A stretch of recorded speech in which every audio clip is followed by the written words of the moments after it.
Europe is in revolt. This month's European Parliament elections delivered some stunning gains for populist, right-wing and Eurosceptic parties, and some painful defeats for the pro-EU centrist establishment. All the major EU powers have been rocked by the populist earthquake. In France, Marine Le Pen's National Rally came top, scoring double the vote share of President Macron's centrists. In Germany, the right-wing Alternative for Germany, or AfD, trounced all three parties in Olaf Scholz's lame duck coalition government, coming second to the centre-right Christian Democrats. In Italy, where the right-wing populists are already in power, Giorgia Meloni's Brothers of Italy cruised to victory. Hard right parties also came first in Austria and second in the Netherlands. Some of the biggest losers of the elections were the centrists and liberals, those who drape themselves in the EU flag and demand more Europe at every opportunity. Green parties, the biggest cheerleaders for net zero, performed even worse. The French Greens faced almost total wipeout. In Germany, where the Greens are junior partners in the ruling coalition government, their vote share was almost halved. To be clear, populists did not win a majority in the European Parliament as a whole, but their unprecedented gains have still shaken the EU elites to their core. Emmanuel Macron took the drastic step of dissolving the French Parliament and calling snap legislative elections. "I cannot act as if nothing has happened," he declared, within hours of the bruising results becoming clear. In Belgium, at the heart of the EU, the Prime Minister resigned after his party was reduced to a rump by a surge in votes for Flemish nationalists. Olaf Scholz, the German Social Democratic Chancellor, has vowed to slog on, but everyone can see he's a dead man walking. So what's going on? Why are Europeans flocking towards the populist right and rejecting the pro-EU, technocratic, environmentalist establishment? There are many in the political class who will tell you that Europe is simply turning far right. Far-right parties emerged from the European Populist and far-right parties. That these elections are a sign that European voters are falling victim to racist, nativist, perhaps even fascistic ideas. But that doesn't at all capture what's really going on. Really, this seems to be little more than a comforting excuse, and a justification for ignoring these voters by presenting their concerns as illegitimate.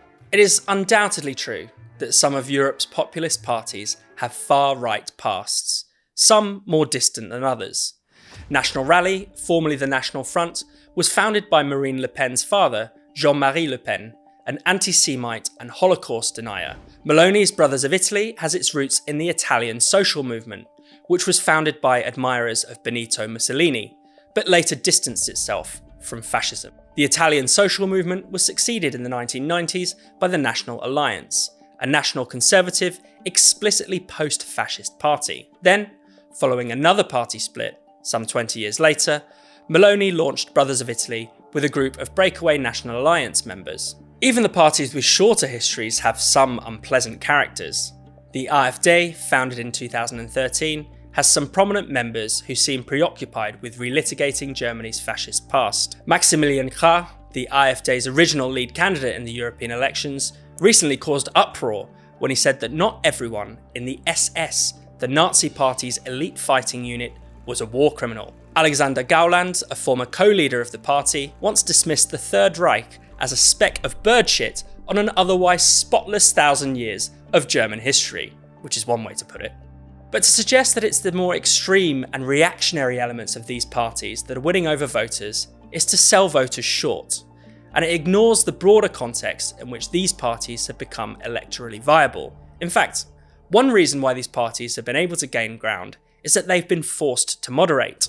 Marine Le Pen, as part of what she calls her campaign of dédiabolisation, or detoxification, expelled her own father, the aforementioned Jean-Marie Le Pen, for his rank anti-Semitism. Maximilian Krah, the oddball SS apologist, was expelled from the AfD's delegation in the European Parliament immediately after the elections. People can question the sincerity of such moderating moves, but they were clearly necessary in order to convince voters to take a chance on these parties. So what's the real appeal here?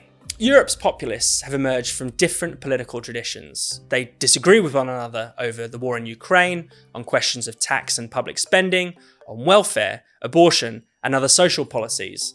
Some are more unsavoury and illiberal than others. But what unites pretty much all of them is a fierce opposition to the ironclad consensus of the Brussels bureaucracy, particularly on sovereignty, migration, and net zero. Europe's right populists are hardly the most positive tribunes for these frustrations. Some of them push issues to extremes and flirt with reactionary ideas, but their electoral strength is that they are increasingly the only section of European politics prepared to address voters' concerns about controversial issues head-on. On migration, they're willing to say that the current system is not working, that the EU and national governments have totally lost control. Large numbers are coming in, but there's no strategy for integration or assimilation.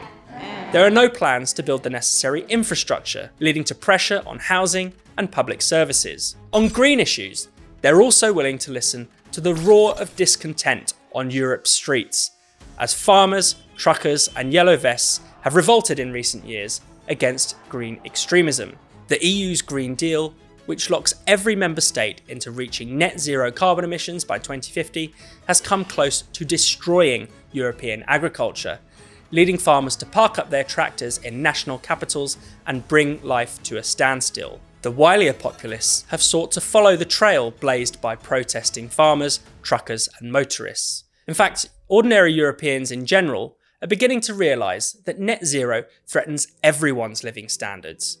In Germany, there's now a clear link between the government's disastrous green energy policies and factories moving abroad. The rise of electric vehicles also threatens the Italian car industry.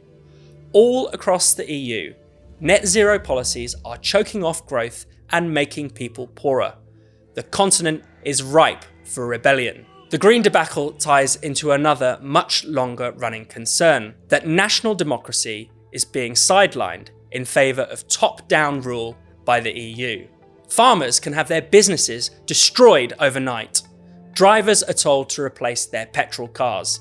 Households are ordered to rip out their gas boilers, all at the say-so of some remote bureaucrat in Brussels. It's no wonder so many people feel that they need to take back control. These are issues voters care deeply about, but you won't hear them discussed by any of the mainstream parties. The centre-left, the centre-right, the Liberals and the Greens have closed ranks and refuse to address them seriously. What remains of the lefts might like to posture against the establishment, but it sings from the same hymn sheet on net zero and migration and shares many of the same prejudices about the electorate. Worse still, not only is the mainstream refusing to properly discuss these issues, politicians will gladly demonise the voters who want to put them on the table. Question mass migration and you're a racist. Criticise net zero and you're a climate denier. Challenge the rule of Brussels and you're a backwards, reactionary nationalist. Mention any of the above and you'll be told you've been brainwashed by Russian bots or social media disinformation.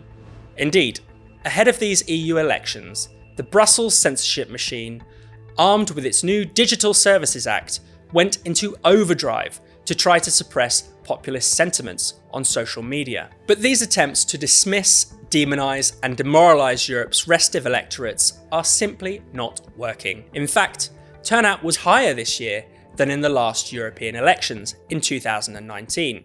This spells big trouble for the EU establishment. The growing fury with the Brussels consensus is now extending far beyond the groups that we usually think of as your typical populist voters. Indeed, a lot of the populist pushback is now being driven by the young. In France, about a third of Gen Z voters backed the National Rally and its 28-year-old lead candidate, Jordan Bardella, who could be France's next prime minister. Around 16% of German youth favour the AfD, making them the second choice party among young voters. The populist backlash appears to be broadening its social base. Tellingly, populist voters are also not simply disillusioned conservatives irked by the establishment centre-right. The National Rally performs best in the working class, former strongholds of the old French Communist Party. The France of the periphery, of the struggling suburbs and small towns, is now firmly in the populist corner.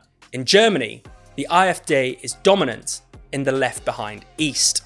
Here we're reminded of another crucial reason for the rise of the populist right: the complete abandonment of working class voters by the political left. The left of old would have aspired to stand up for these voters and their livelihoods, but the left has long since disappeared down the rabbit holes of identity politics and extreme greenism, and so leftists now smear working class people as polluting, reactionary obstacles to progress. European voters are essentially being confronted with a choice between a technocratic establishment that despises them, a left that has abandoned them and also despises them, and a populist right that is offering to respond to their concerns. Is anyone really that surprised by the option many of them are taking? Populism is often demonized as something inherently authoritarian, reactionary, proto-fascistic. This could not be further from the truth. What populist voters are clearly crying out for is more control over their own nations and lives, more freedom to pursue what is in their own interests and their own nation's interests. The authoritarians here are the elites, desperately trying to censor and demonize any opposition to their rule. Now, this isn't to say that today's particular right populist parties are the answer. Beyond their reactionary pasts, dodgy comments and illiberal tendencies, many of them have also softened their posture towards Brussels. Italian PM Giorgia Meloni has been cozying up to Ursula von der Leyen, the unelected president of the European Commission. The days in which populists on the continent would call for exiting the European Union and genuinely taking back control seem to be long gone. But the popular desire for a more responsive and democratic politics, the desire for a revolt against the orthodoxies of a distant and delusional Brussels, is something to celebrate. Something to shape rather than scorn. Ordinary people want to put themselves back at the centre of political life. They want to re-democratise politics, and as the European elections have made abundantly clear, they are refusing to be cowed.